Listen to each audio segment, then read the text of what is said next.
បងប្អូនមានធ្លាប់ឆ្ងល់ទេថាហេតុអីបានជាទូ capacitor bank ពេលខ្លះគេប្រើ contactor ប្រភេទ contactor magnetic contactor ធម្មតាហើយពេលខ្លះទៀតគេប្រើប្រភេទ capacitor UT contactor អញ្ចឹងបើសិនជាបងប្អូនមួយចំនួនមានចម្ងល់តោះខ្ញុំនឹងបង្ហាញបងប្អូនទាំងអស់គ្នា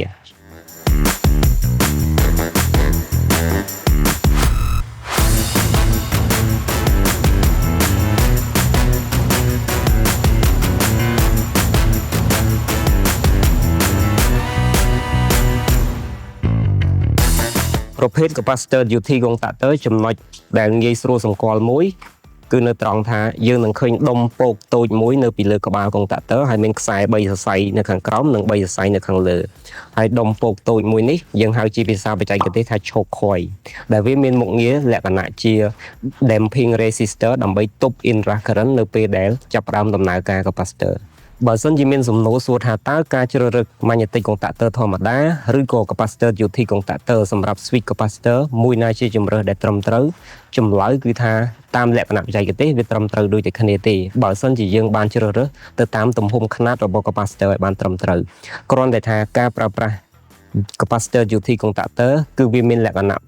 គោរពអនុលោមទៅតាមស្តង់ដារអន្តរជាតិនិងការណែនាំពីអ្នកជំនាញច្រើនជាងប្រើប្រាស់ magnetic contactor ធម្មតាតាមពិតទៅតួខ្លួនរបស់ magnetic contactor ហើយនិង capacitor UT contactor គឺត្រូវបានផលិតឡើងដូចគ្នាបេះបិទហើយអ្វីដែលខុសគ្នានៅត្រង់ថា capacitor UT contactor គឺគេផលិត choke coil ដើម្បីបំពាក់ពីលើក្បាល contactor ដែល choke coil នេះមានតួនាទីសំខាន់នៅក្នុងការដែលចម្លងនៅចរន្ត inrush នៅពេលដែល capacitor ចាប់ផ្ដើមដំណើរការដំបូងអញ្ចឹងជាទូទៅ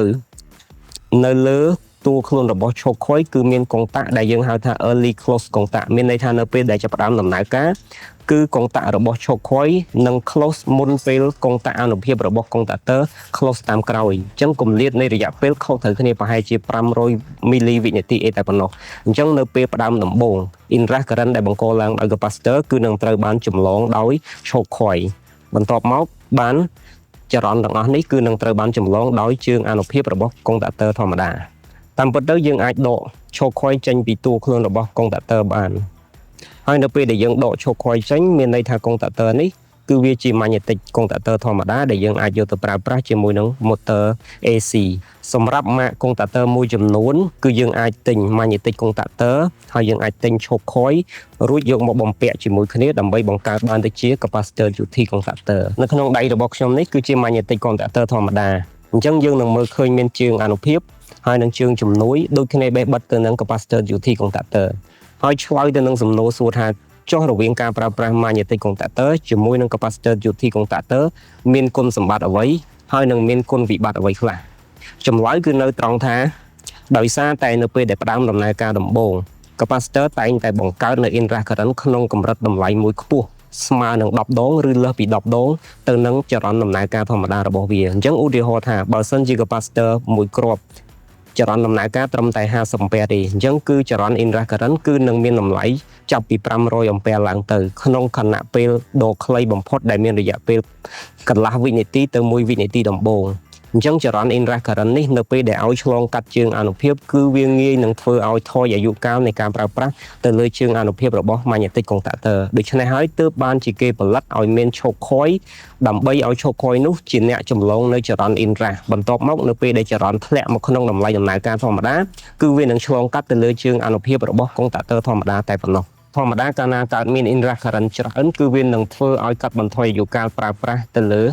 choke coilក៏ប៉ុន្តែការផ្លាស់ប្ដូរ choke coil ថ្មីនៅពេលដែលវាអស់អាយុកាលប្រើប្រាស់គឺវាមានតម្លៃទាបធៀបទៅនឹងការផ្លាស់ប្ដូរ magnetic contactor មួយទាំងស្រុងជាពិសេសគឺសម្រាប់ contactor ដែលមានអនុភាពធំដូចជាចាប់ពីរាប់រយអាំពែឡើងទៅគឺតម្លៃរបស់ contactor គឺខ្ពស់ខ្លាំងធៀបទៅនឹងតម្លៃរបស់ choke coil តែឯងចុងក្រោយខ្ញុំសូមផ្ដាំបងប្អូនថា choke coil មានតួនាទីជាអ្នកចម្លងនៅ inrush current តែប៉ុណ្ណោះប៉ុន្តែមិនមែនមានតួនាទីជាអ្នកទប់ inrush current មិនឲ្យកើតឡើងនៅក្នុងប្រព័ន្ធដែលមាន capacitor ដំណើរការទេអ្នកដែលជាអ្នកទប់ inrush current មិនឲ្យកើតឡើងគឺជា reactor ឬយើងហៅថា detune reactor ដែលខ្ញុំនឹងមានការបកស្រាយបង្ហាញនៅក្នុងវីដេអូផ្សេងដូច្នេះនៅក្នុងវីដេអូនេះគឺខ្ញុំគ្រាន់តែបង្ហាញបងប្អូនអំពីគុណសម្បត្តិនិងគុណវិបត្តិនៃការប្រើប្រាស់ magnetic contactor ជាមួយនឹង capacitor UT contactor តែប៉ុណ្ណោះ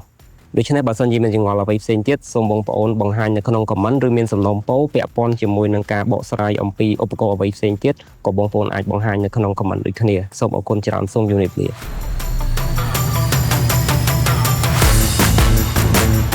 PA Tech, we provide factory and building automation on demand.